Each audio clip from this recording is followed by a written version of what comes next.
안녕하세요. 30대 초반의 평범한 인생을 살아온 여자입니다. 제 삶은 딱 3개월을 제외하고는 아주 완벽한데요. 그 3개월이 아주 강렬한 지옥이어서 이렇게 사연을 적게 되었답니다. 소름 끼치는 공포 사연이니 손에 땀을 쥐고 들어주시기 바랍니다. 지극히 평범한 저는 30살의 부자 남편을 만나게 되었습니다. 저보다 2살 많았던 남편은 저의 뭐가 좋았는지 모르겠지만 한 달을 넘게 따라다니며 열렬히 구애를 했답니다.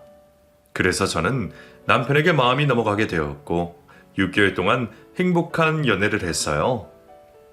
그러자 남편은 뭐가 그리 급했는지 결혼하자고 청혼을 수십 번을 해주었습니다. 너무 급한 감이 있어서 더 길게 연애를 하고 결정하겠다고 했는데 결혼하자는 말을 하도 많이 해서 저도 모르게 또 넘어가고 말았어요. 예비시댁은 돌아가신 시아버지가 물려주신 큰 재산으로 첨당동의 대저택에서 지내고 있었어요. 남편과 시어머니 둘이서 지내기에 엄청 고아할 정도로 큰 집이었죠. 대문을 지나 마당을 걸어가는데 축구를 할 만큼 넓은 데다 예쁜 꽃들이 빼곡히 심어져 있어서 꽃집에 온 게 아닐까 싶은 생각이 들었답니다. 이윽고 현관문을 열고 남편과 집안에 들어가 예비 시어머니를 처음 뵙게 되었습니다. 네가 미정이냐? 네, 어머님. 안녕하세요. 처음 뵙겠습니다. 처음 보고 끝났으면 좋겠구나. 네? 그게 무슨 말씀이세요? 오늘만 보고 그만 보면 좋겠다는 소리다. 대짜니 너 대학도 그저 그런 데 나오고 집안 형편도 좋지 않다면서? 보아하니 이쁘장한 얼굴 하나로 돈 많은 남자 제대로 꼬셔서 팔 잡히려는 거 아니야? 내 말이 맞지? 어머님, 그럴 리가요. 저는 흥수 씨를 진심으로 사랑해요. 돈 보고 결혼하는 거 아닙니다. 사랑 같은 소리 하고 있네. 오늘 내가 널 여기로 부른 이유는 네 아들을 다시 만나지 말라고 주제 파악하려는 소리를 해주려고 그런 거야. 알아들었으면 가봐. 시댁에 발을 딛자마자 이런 수모를 당한 저는 가슴에 상처를 심하게 받아서 그대로 나와버렸어요. 그러자 남편은 저를 따라 나와 무릎을 꿇고 사과했습니다. 미정아, 미안해. 우리 엄마에게 가족이라고는 나뿐이어서 저렇게 유난이신 거야. 내가 잘 설득하면 금세 허락하실 거라고. 그러니까 나만 믿고 기다려주라. 난 진짜 너 없으면 못 살아. 나도 오빠를 사랑해. 없으면 못 살 만큼. 하지만 어머님이 저렇게 날 싫어하시는데 어떻게 한 식구가 되겠어. 걱정하지 마, 미정아. 내가 무슨 수를 써서라도 너랑 결혼할 거니까 무조건 날 믿어줘. 저는 시어머니의 하대와 무시에도 불구하고 남편과 헤어지고 싶은 마음이 들지 않아서 기다려주기로 했답니다. 그렇게 일주일 동안 남편이 어떻게 했는지 모르겠지만 시어머니가 저를 허락하셨답니다. 갑자기 저에게 친근하고 상냥하게 대해주시는데 조금 불편하더라고요. 여하튼 남편과 결혼만 하면 좋았으니 지난 일은 다 잊고 잘 지내보기로 결심했답니다. 상견례장에서 이야기가 잘 되어가고 있는데 시어머니가 예상치 못한 말씀을 시작하셨어요. 저는 혼수고 이해 다니고 다 필요 없습니다. 다만 애들이 저랑 몇 년 같이 살았으면 좋겠네요. 맨입으로 같이 살자는 거 아닙니다. 나중에 분가할 때가 되면 제가 신혼집과 혼수 다 해주겠습니다. 제 딸을 시집살이 시키겠다는 말씀이신가요? 예, 미정아.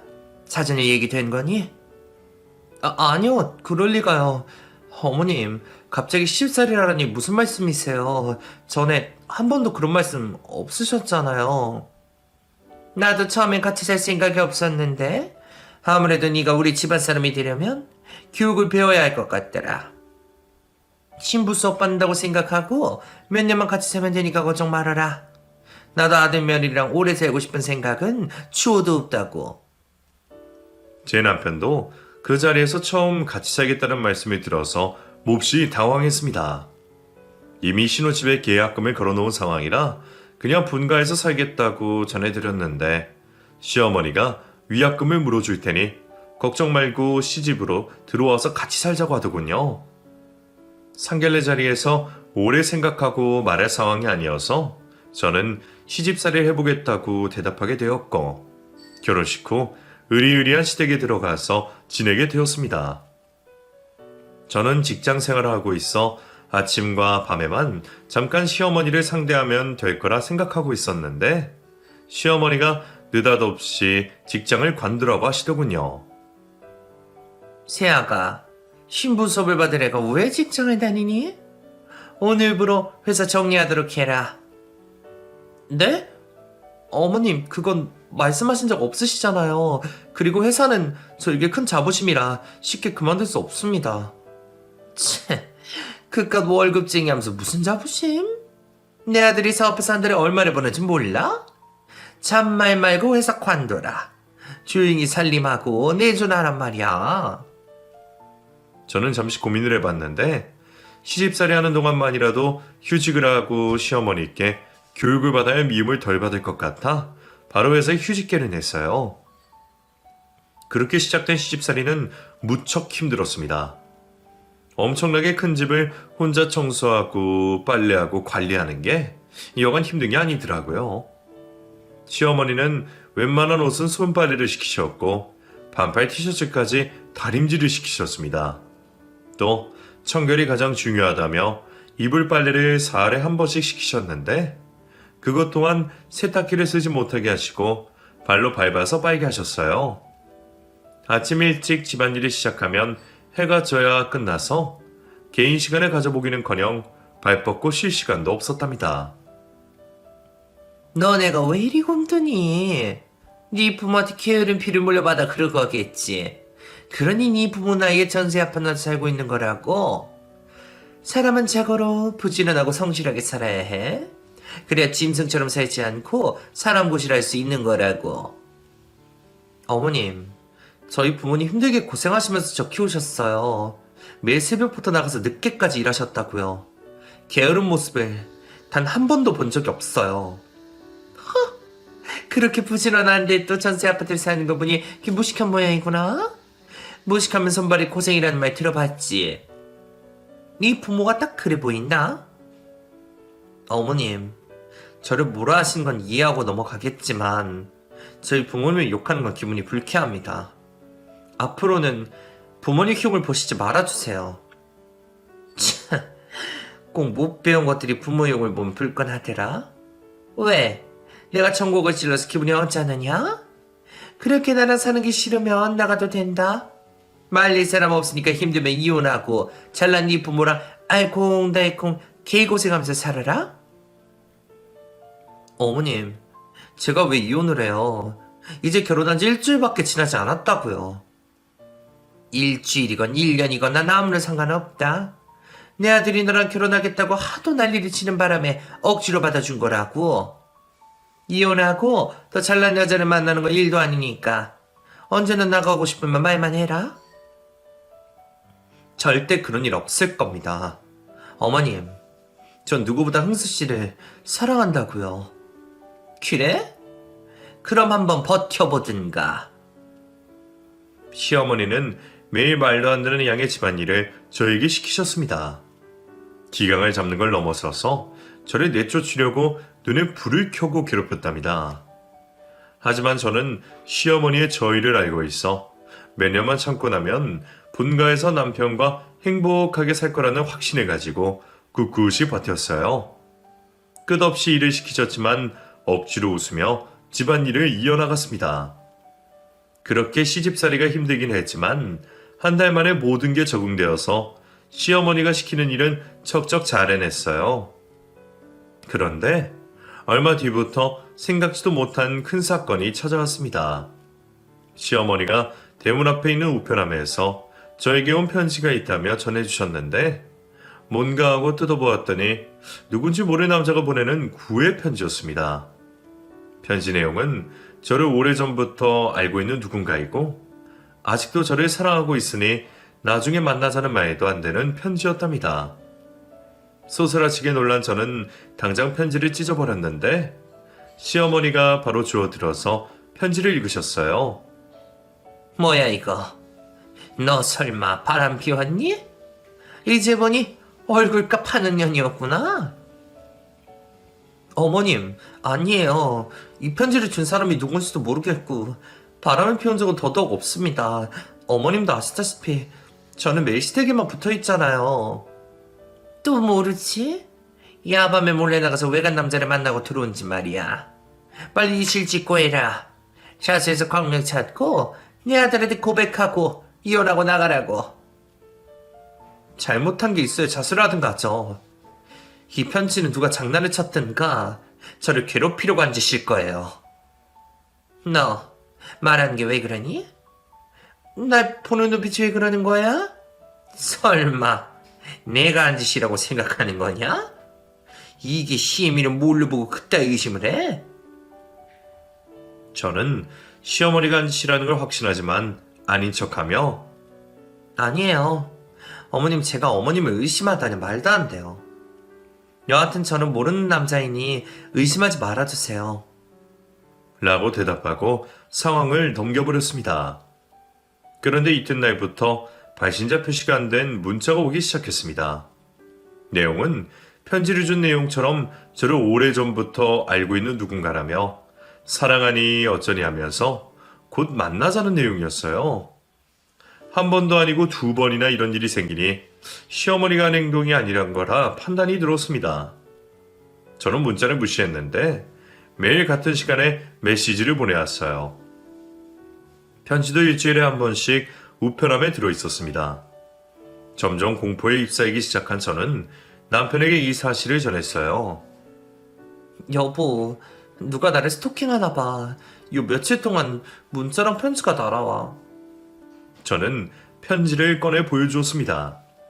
그러자 남편은 인상이 일그러지며 뭐야 이거? 어떤 놈이 이런 짓을 한 거야? 당신은 왜 이런 걸 숨기고 있었어? 진작에 나한테 말하지 않고 라고 흥분하더군요. 나도 그러려고 했는데 당신이 괜한 오해를 할까봐 걱정이 됐어. 그리고 시어머니도 이런 일은 당신한테 알리는 게 좋지 않을 거라고 조언하셔서 가만히 있었지. 이 사람아, 내가 당신을 외워야겠어. 당신이 어디 바람 피울 사람이야? 여하튼 이제라도 알게 됐으니 가만히 있으면 안 되겠어. 경찰서로 찾아가 보자. 그래서 남편의 손을 잡고 경찰서를 찾아가 편지와 문자를 보여주며 신고를 접수하려 했습니다. 그런데 경찰관이 기대를 하지 말라고 일렀어요. 이런 경우에는 범인을 잡는다 해도 처벌이 어렵습니다. 협박을 하는 것도 아니라 단순한 연애 편지잖아요. 네? 모르는 사람이 이렇게 괴롭히는데 처벌이 어렵다고요? 이건 어머니 스토킹이라고요. 우리나라 법이 그래요. 스토킹을 당하더라도 신체 피해가 없으면 잡아놔도 판사들이 풀어준다고요. 어쨌든 신고 접수가 되었으니까 어떤 놈인지 조사해 보도록 하겠습니다. 저와 남편은 어이없는 대답을 듣고 돌아왔습니다. 스토커의 편지와 문자는 계속해서 왔고 저는 손발을 떨며 공포 속에서 살았어요. 경찰서에 추가로 증거를 전해주었는데 편지에 지문도 없고 문자도 해외 사이트에서 보내온 거라며 잡기 어렵다는 말만 했답니다. 경찰들은 제가 당하고 있는 일이 별거 아닌 것처럼 말하며 그냥 잊어버리라고 아무렇지 않게 말하더라고요. 저는 공포를 지워버리려고 전화번호를 바꿔버리고 우편함도 절대 열지 않았습니다. 그런데 꼭 시어머니가 편지를 저에게 건네주며 한 소리씩 하셨답니다. 예, 너 이게 몇 번째야? 스토킹이고 뭐고 헛소리고 진짜 이 편지 주인공이랑 바람이라도 피우고 있는 거 아니야? 그러지 않고서야 매일같이 이렇게 편지가 날라오겠어? 그리고 너 핸드폰 번호 바뀌었는데도 문자가 온다며. 이 정도는 바람이 확실한 것 같다고. 솔직히 말해봐. 어머님, 그럴 리가요. 절대 아니에요. 제가 매일 겁에 질려 있는 거 안 보이세요? 저 정말 누군지 모른다고요. 너 지금 연기하는 거지. 내가 보기엔 네가 여기저기 흘리고 다녀서 이런 일이 생긴 것 같은데 말이야. 너 내 아들 만나기 전에 몇 명이나 사귀었니? 솔직히 말해봐봐. 어머님, 제가 과거에 남자를 사귄 적이 있긴 하지만 그렇게 흘리고 다니거나 가볍게 남자를 만난 적이 없습니다. 괜한 오해하지 말아주세요. 오해인지 진짜인지는 두고 봐야 알지. 넌 내가 지켜보고 있으니까 말이야. 꼬리가 길면 밟힐 거라고. 만약 내 예상대로 바람을 피우는 거라면 바로 아웃이야. 내 말 알아들었어? 시어머니는 끝까지 저를 의심하고 계셨습니다. 제가 아무리 아니라고 하소연을 해봐도 절대 믿어주지 않았답니다. 그래서 전 시집살이 하랴 스토커의 괴롭힘을 당하랴 몸과 정신이 온전치가 않았어요. 결혼한 지 2달 만에 녹초가 되어버렸죠. 너무 지쳐버린 저는 모처럼 친구들과 수다를 떨려고 집안일을 끝내고 시어머니의 허락을 받고 나서 외출을 했답니다. 그런데 집 앞에서부터 친구들과 약속한 장소까지 누군가가 저를 따라오는 게 느껴졌어요. 피해망상인가 싶어 뒤를 돌아 자주 확인해 봤는데 한 남자가 저를 미행하는 게 분명하더라고요. 그래서 경찰에 신고해서 이 사실을 알렸는데 이미 스토커는 사라진 후였기 때문에 경찰관은 신고 신청만 받고 돌아갔답니다. 하지만 그 남자를 잡는 건 하늘의 별따기였어요. CCTV로 분명히 저를 쫓아오는 남자를 포착하긴 했는데 경찰관이 말하기를 그냥 자기 갈 길을 가는 사람 같다며 괜히 엄한 사람을 범죄자 취급하면 안 된다고 하더라고요. 너무 화가 난 저는 경찰서에서 무슨 경찰이 있다이냐고 소리를 고래고래 질렀습니다. 하지만 확실한 피해가 있어야만 처벌이 가능하다고 하니 별 수 없이 경찰서에서 나와버렸네요. 시댁으로 돌아가 남편과 시어머니에게 이 사실을 알렸더니 남편은 불같이 화를 냈는데 시어머니는 되려 바람 피우고 와서 괜히 헛소리하는 게 아니냐며 또다시 제 속을 긁으셨습니다. 어머님, 아니라고요. 제가 몇 번을 말씀드려야 잘 믿겠어요. 그리고 바람을 피우고 와서 스토커를 보고 왔다고. 거짓말하는 여자가 어디 있겠어요. 또 모르지. 찔린 게 있으니까 괜히 쇼하는 걸지도. 난 내 아들과 다르다. 끝까지 너를 의심할 거라고. 엄마, 이 사람이 얼마나 괴로워하고 있는지 알면서 아직도 바람 타령이에요? 제발 이 사람 좀 믿어줘요. 믿는 도끼에 발등 찍힐 수도 있다. 너도 얘 너무 믿지 마라. 편지와 문자도 진짜 만나는 남자가 보낼지도 모른다고. 도대체가 시어머니는 제가 얼마나 더 공포에 질려야 상황을 받아들일지 모르겠더군요. 그리고 며칠 뒤 혼자 장을 보러 나왔는데 이번에도 누군가 제 뒤를 미행하는 기분이 들었습니다. 저는 일부러 걸음을 천천히 걸으며 그 자식을 잡을 생각이었죠. 힐끔힐끔 뒤를 돌아보며 남자의 얼굴을 살펴봤는데 지난번에 쫓아오던 남자와 동일 인물이었습니다. 저는 손에 땀을 쥐고 시장 안에 들어섰고 자연스럽게 이것저것 장을 보며 기회를 노렸어요. 그러다 손에 쥔 시장 봉투가 그득해졌을 때 뒤를 돌아 스토커의 머리를 세게 날려버렸습니다. 왜 이러세요? 몰랐으므로 이 스토커야? 네가 잘 미행하고 있던 거 다 알고 있어. 지난번에도 날 따라왔었잖아. 또 편지랑 문자도 다 네가 한 짓이지. 당장 경찰에 신고해서 콩밥을 먹여주겠어. 시발 아줌마, 도대체 무슨 말 하는 거예요? 스토커라니? 내가 왜 아줌마를 미행한단 말입니까? 오리발 내밀지 마. 모두 네가 한 짓이잖아. 너 도대체 누구야? 누군데 날 공포에 몰아넣냐고. 이 아줌마 정신병자인가 보네. 이봐요 아줌마, 난 당신이 누군지 모른다고요. 그럼 스토커가 스토커라고 말하겠니? 지금 경찰 불렀으니까 나머진 경찰서 가서 말해, 이 나쁜 놈아. 진짜 억울해 죽겠네. 동네 사람들, 이 정신 나간 여자 좀 알려줘요. 멀쩡한 사람을 스토커로 만드네요. 하지만 시장 사람들은 모여들어서 구경만 할 뿐 아무런 말도 하지 않았습니다. 이윽고 경찰관 2명이 저와 스토커를 경찰차에 태우고 경찰서를 향했어요. 그런데 조사하던 경찰관이 저에게 스토커에 사과를 하라고 하더군요. 이봐요 아주머니, 이분은 멀쩡한 분이에요.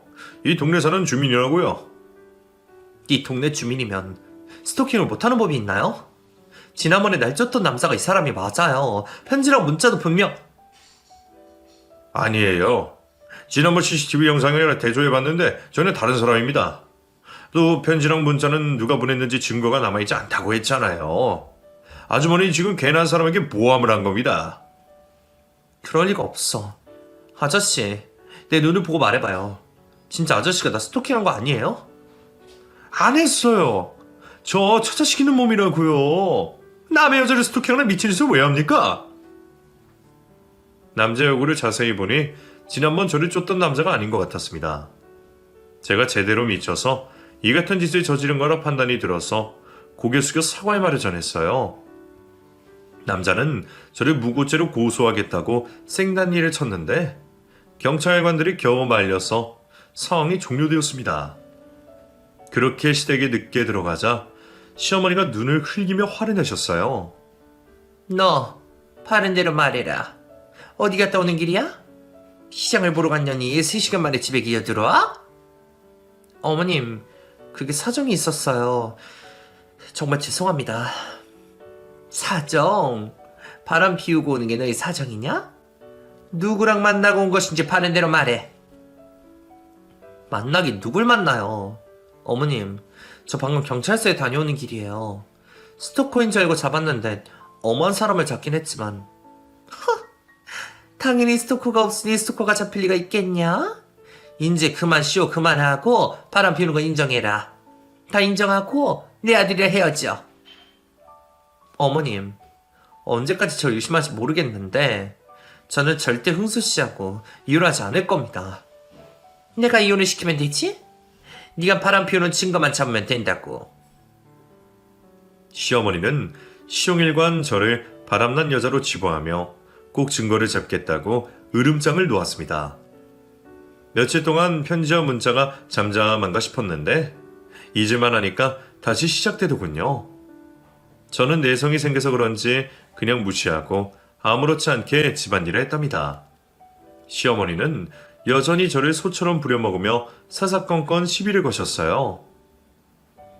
너, 요즘도 문자랑 편지가 오는데 별 얘기가 없다? 마치 기다렸다는 듯한 표정인 것 같네.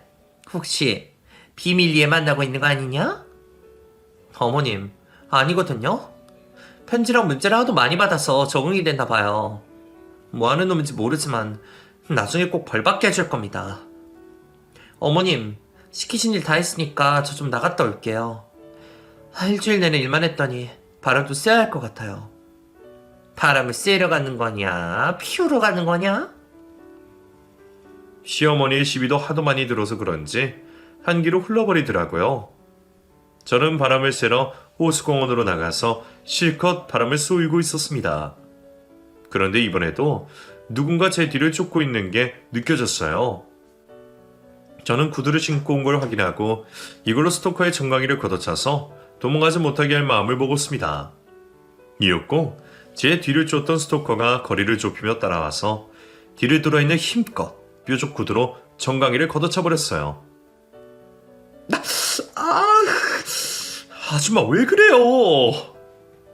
뭐야, 지난번에 시장에서 본 그 아저씨잖아. 아저씨, 진짜 내 스토커예요? 그게 무슨 말입니까? 저는 그냥 공원에 산책 나왔다고요. 스토커는 말도 안 된다고요. 저쪽에 제 아내랑 딸애도 있단 말입니다. 아줌마는 무슨 악인인지 모르겠다고요. 그렇게 제 뒤를 왜 졸졸 따라다녀서 의심받을 행동을 해요. 앞으로는 절 마주치면 멀찌감치 떨어지세요. 그 남자는 정강이를 붙잡고 주저앉아 끙끙 앓고 있었는데 그냥 내버려두고 시댁으로 돌아왔답니다. 수상하긴 하지만 확실한 증거가 없어 경찰에는 신고하지 않았죠. 그렇게 결혼 3개월 동안 별의별 일을 겪으며 지냈네요. 남편은 사업이 한창 바빠서 밤에만 겨우 얼굴을 볼 수 있었고 아침에는 밥도 먹지 않고 출근하는 바람에 신혼다운 생활을 거의 못했어요. 그러던 어느 주말에 시어머니가 여느 때처럼 저에게 대청소를 일임하고 외출을 하셔서 아침부터 바쁘게 청소를 하고 있었습니다. 매일 깨끗이 쓸고 닦고 빨고 널고 해도 일이 사라지지 않더라고요. 저는 괜히 시비를 걸 시어머니를 대비해서 전부 다 깨끗하게 청소해서 잔소리를 듣지 않으려고 5시간의 청소를 마치고 집안 곳곳을 스스로 검사했답니다. 그러다 문득 천장을 한 번도 닦지 않은 걸 깨닫고는 창고에서 사다리를 가져와 높은 천장을 닦기 시작했어요. 거실 천장부터 닦기 시작했는데 먼지가 꽤 많이 묻어나오더라고요. 구석구석 잘 닦다가 천장에 달린 소방 센서까지 닦기 시작했는데 이상한 파란 불빛이 깜빡거리는 걸 보게 되었습니다. 이게 뭔가 싶은 마음이 들어서 손가락으로 건드려 보니 완벽하게 고정되지 않아 움직이더라고요. 이에 손가락으로 잡아당겨 봤는데 쑥 하고 빠지는 겁니다. 자세히 들여다보니 그 물체가 뭔지 알게 되었습니다. 바로 소형 CCTV였어요. 등골에 소름이 돋는 바람에 사다리에서 떨어져 발목을 삐끗하게 되었는데 아픔은 느껴지지 않았고 스토커가 집안까지 침범해서 CCTV를 달았다는 사실에 공포가 밀려왔습니다.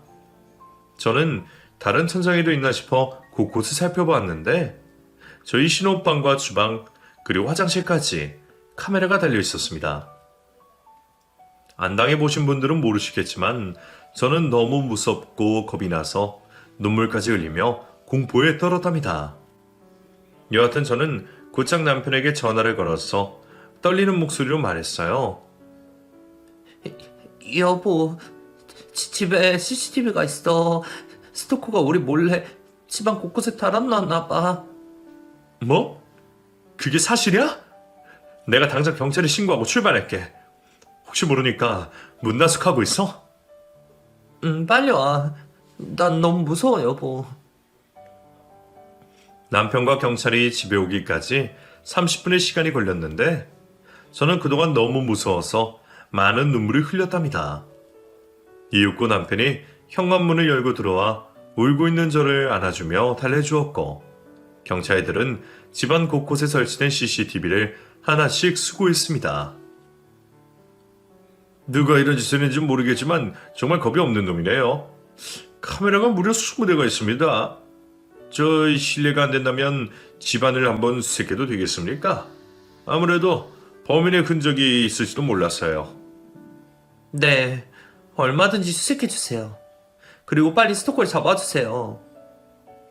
경찰들은 저희 신혼방에 들어가 침대 밑과 장롱안까지 샅샅이 뒤지기도 했고 주방의 집기를 하나하나 꺼내보기까지 했습니다. 그리고 시어머니 방에 들어가 똑같이 수색을 하고 있었는데 방 안에 있는 창고에 대해 묻더군요. 여기 방 안에 있는 창고는 뭔가요? 문이 잠겨 있어서 열 수가 없네요. 그러자 남편이 거기는 창고예요. 생필품이랑 여분의 이불을 보관하는 곳이죠. 라며 수색을 하지 않아도 될 거라고 이야기했답니다. 하지만 경찰관은 혹시라도 뭔가 발견할 수 있으니 문을 열었으면 좋겠다고 대답했어요. 제가 창고 열쇠는 시어머니한테 밖에 없고 집에 오시려면 몇 시간이 걸린다고 하자 자기들이 직접 열 수 있다며 열어도 되느냐고 물었어요. 혹시라는 게 있으니까 열고 들어가 보세요. 네, 그럼 드릴을 써서 열어보도록 하겠습니다. 윙윙 소리를 내며 시어머니 방 안에 있던 창고 문고리를 떼어내더니 경찰이 문을 열었습니다. 박 형사님, 이것 좀 보세요. 여기 CCTV 모니터가 있습니다. 카메라 개수대로 20대의 모니터가 있다고요? 뭐야? 진짜네? 여기 장비가 다 갖춰져 있구만. 스토커가 아니라 집주인이 달아놓은 CCTV였어. 저와 남편은 그 말을 듣고 시어머니 방으로 달려가서 창고를 확인했습니다. 제 눈앞에 펼쳐진 모니터들과 최첨단 장비들이 소름 끼치게 만들더군요. 그동안 시어머니가 저의 일거수일투족을 영상으로 보고 들으며 지내고 있었던 겁니다. 너무 황당해서 입을 벌리고 놀란 얼굴을 하고 있는데 형사 하나가 이번에는 또 무언가를 발견했다며 호들갑을 떨었네요. 이거 좀 보세요. 편지입니다. 그동안 피해자분이 구애 편지를 받았던 것과 일치해요. 그럼 저희 시어머니가 스토커 짓을 했다는 거예요? 이거 확신할 수 없지만 거의 그렇다고 봐야 할 것 같습니다. 시어머니는 언제쯤 오시죠? 곧 돌아오실 겁니다. 호랑이도 제 말하면 나타난다더니 제 대답이 끝나자마자 현관문을 열고 시어머니가 들어오셨습니다.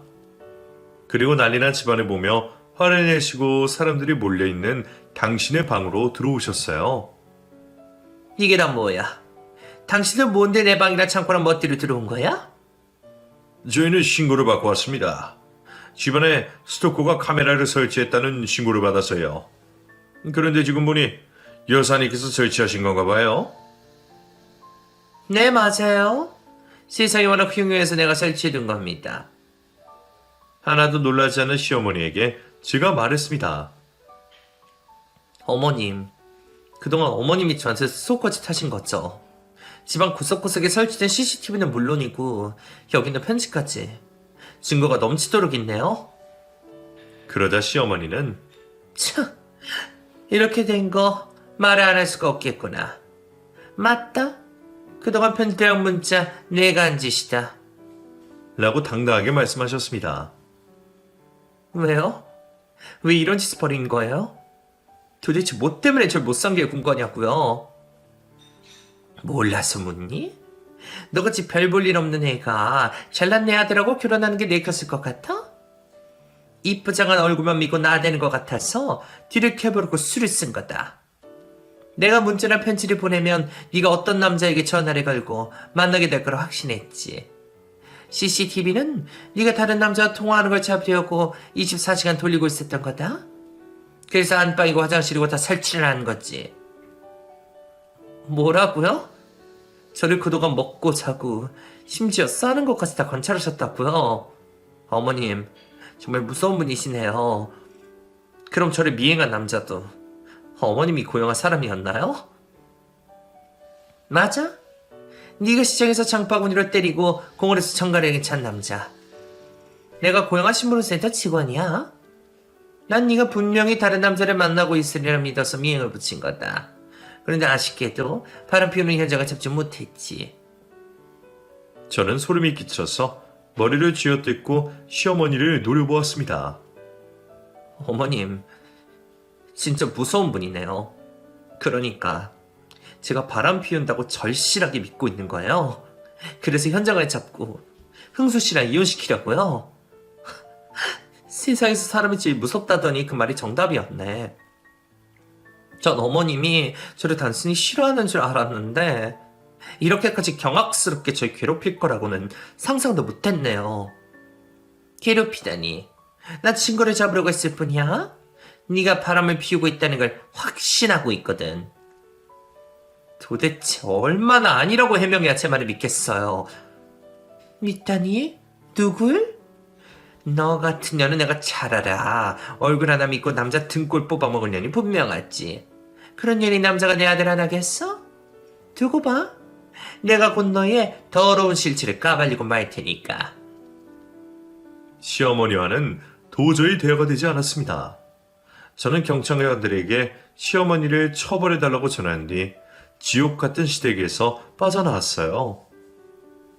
남편이 이성을 찾고 대화로 풀어가자고 설득했지만 몸서리치기 싫은 시어머니와는 단 1초도 말을 섞고 싶지 않았습니다. 그리고 더 두고 볼 필요도 없이 남편에게 이혼하자고 통보하고 택시를 타고 친정으로 떠났어요. 몇 시간 뒤 경찰관에게 사건이 어떻게 되었는지 연락이 왔는데 시어머니를 법적으로 처벌할 방법이 없다고 하더군요. 너무 기가 차서 말이 나오지 않았답니다. 임미정 씨, 시어머니가 집안에 카메라를 단 건 죄가 될 수 없어요. 본인 명의로 집이니 마음대로 카메라를 달아도 어쩔 수 없네요.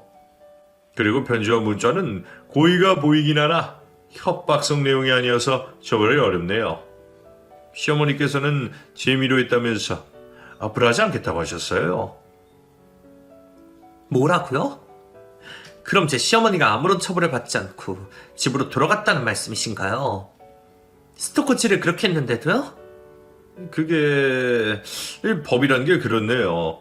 이미정 씨한테 직접적인 폭행이나 위협을 한 게 아니어서 별다른 처벌을 내릴 수가 없습니다. 저는 해결이 이렇게 되었다는 것에 분노를 하고 말았습니다. 소리를 고래고래 지르며 경찰관에게 있는 욕 없는 욕을 다하며 그따위로 일처리를 하는 게 말이 되느냐고 했죠. 그런데 자기들도 방법이 없다며 국회에서 스토커법이 바뀌어야 처벌이 가능하다는 말만 되풀이했답니다. 결국 아무것도 얻지 못한 저는 전화를 끊고 변호사를 찾아가 이혼소장을 접수했어요. 시어머니의 만행을 일일이 다 적고 증거로 찍어둔 사진들을 모두 건네주었죠. 남편은 소장을 보고 연락을 해서 제발 이혼만 하지 말자고 애원했는데 시어머니가 존재하는 이상 남편과 절대 마주칠 일은 없을 거라고 통보했습니다. 일이 어떻게 되었든 간에 시어머니 소원대로 제가 이혼을 마음먹게 된 거죠. 얼마 뒤 남편과 법정에서 만나 제가 받을 위자료에 정신적인 보상금까지 더해서 받는 것으로 이혼이 성립되었고 2번 다시 남편과 시어머니를 보지 않게 되었답니다. 그이는 끝까지 저를 붙잡으며 마음이 돌아서면 돌아오라고 했는데 그럴 일은 죽었다 깨어난다 해도 없을 거라고 고함을 질렀습니다. 저는 시어머니의 스토커 짓에 충격을 심하게 받아서 정신과에 다니며 치료를 받게 되었습니다. 3개월 동안 한 주도 빠지지 않고 가서 상담을 받고 약을 처방받았답니다. 꿈에도 시어머니가 등장해서 괴롭히는데 정말 미칠 것만 같더라고요. 그래도 약을 꾸준히 복용하고 좋은 생각을 하려고 애쓰며 지냈더니 얼마 뒤부터는 정상적인 생활이 겨우 가능해졌답니다. 그런데 또 전 남편이 저를 찾아왔습니다. 역시나 다시 시작하자는 말을 시작으로 입을 떼더군요. 미정아, 우리 다시 시작하자. 네가 이혼 소송을 해서 어쩔 수 없이 이혼을 받아들이긴 했지만 내 마음은 언제나 너뿐이었어. 닥쳐. 당신 시어머니만 생각하면 아직도 치가 떨려. 그 지옥에 다시 가느니 차라리 감옥을 찾아 들어가겠다고. 미정아, 이제 우리 엄마 보지 않고 지내도 돼. 얼마 전에 다른 곳으로 떠나셨거든. 어머님이 당신을 두고 떠났을 리가 없어. 거짓말하지 마. 아니야, 진짜 떠나셨어. 사실은 내가 너랑 이혼하고 난 뒤에 엄마랑 도저히 같이 살 수가 없어서 혼자 오피스텔에서 지냈거든. 연락도 끊고 말이야. 그런데 나랑 따로 산 지 2달 만에 이웃집에서 연락이 왔어. 엄마가 이상을 하면서 찾아오는 게 좋을 것 같다고 하더라고. 그래서 엄마 집에 찾아갔는데. 그런데 왜? 무슨 일이라도 있었던 거야? 엄마가 정신줄을 완전히 놓고 마셨더라. 날 알아보지도 못하고 헛소리만 계속 하시더라고. 그래서 병원에 모시고 갔더니 과대망상이 너무 심해서 현실과 구분하지 못하는 지경이 되셨대. 당장 정신병원에 입원해서 치료해야 한대서 입원시켜드렸어. 그런데 아직도 제정신을 차리지 못하고 계셔. 하, 그거 참 쌤통이다. 과대망상으로 내가 다른 남자와 바람 피운다고 끝까지 의심하고 스토킹까지 하더니 결과가 아주 판타스틱하다. 모든 게 인과응보라는 말이 딱 맞네. 어머님은 당신의 덫에 걸려서 그 모양이 된 거야. 나도 알아. 엄마는 오랫동안 정신병원에서 치료를 받으셔야 할 거야. 어쩌면 평생 거기서 사셔야 할지도 모른다고. 그래, 알았어. 좋은 소식 들려줘서 고맙네. 그렇다고 내가 당신과 재결합을 할 거라 생각했다면 큰 오산이야. 미정아, 너와 나는 아무런 문제가 없잖아. 우리 다시 시작해도 잘 살 수 있다고. 난 여전히 너를 사랑하고 있단 말이야. 전 남편은 급기야 무릎까지 끌어가며 저에게 재결합을 하자고 애원했습니다. 내가 이렇게 빌게. 우리 엄마가 당신에게 한 찐 내가 대신 사과할게. 그러니 제발 날 다시 받아줘, 미정아. 이에 저는 아주 길게 한숨을 내뿜었습니다. 흥수 씨, 그거 알아? 당신 얼굴을 보면 시어머니가 떠올라. 그 지옥이 재생된다고. 처음부터 당신하고 엮이지 않았더라면 지금 내가 정신과를 다니며 치료할 일은 없었을 거야. 무슨 말인지 알아들었으면 그만 돌아가. 그리고 다시 날 찾아오지 마. 미정아, 미정아! 저는 등을 돌리며 그 일을 밀어냈는데 매일 저를 찾아와 재결합을 구걸했습니다. 하지만 저는 그이에 대한 애정이 하나도 남아있지 않았고 연민도 느껴지지 않아 매몰차게 거절했답니다. 결론은 제가 바람 피운다고 찰떡같이 믿고 막대먹은 스토킹을 한 시어머니는 미친 여자가 되어 정신병원에 입원해 아직도 제정신을 차리지 못했고, 저에게 버림받은 남편은 술독에 빠져 지내다가 사업을 말아먹고 말았답니다. 그이는 모든 걸 정리하고 돌아가신 시아버지 묘수가 있는 시골에 내려가 조용히 지내고 있어요. 그리고 저는 지옥 같던 시어머니를 완전히 잊지는 못했지만 발버둥을 치며 공포를 잊고 있답니다. 시어머니와 함께 살았던 3개월이 제 평생의 좋은 기억들을 모두 망쳐버려서 힘든 시간을 오랫동안 보냈죠. 그러다 친구의 소개로 남자를 만나게 되었는데 저를 꽤 마음에 들어하고 좋은 사람인 것 같아 교제를 시작했습니다. 다행히 남자친구의 어머니는 저를 예뻐해 주시고 귀하게 대해주셔서 이전 시어머니의 공포는 되살아나진 않을 것 같네요. 그래도 결혼은 아직 고민이 된답니다. 지금 제 이야기를 듣는 며느님들은 짧게는 3년, 길게는 30년을 시부모님을 마주하고 지내셨을 텐데 저는 3개월 만에 다 때려치우고 도망 나왔네요. 이런 저에게 왜 못 참았느냐고 말씀하시지 마시고 제 입장에 서서 생각을 한번 해주시기 바랍니다. 저는 이만 줄이고 물러가겠습니다. 부디 저처럼 무서운 일을 겪지 않으시고 행복하게 지내셨으면 좋겠네요. 그럼 모두 안녕히 계세요.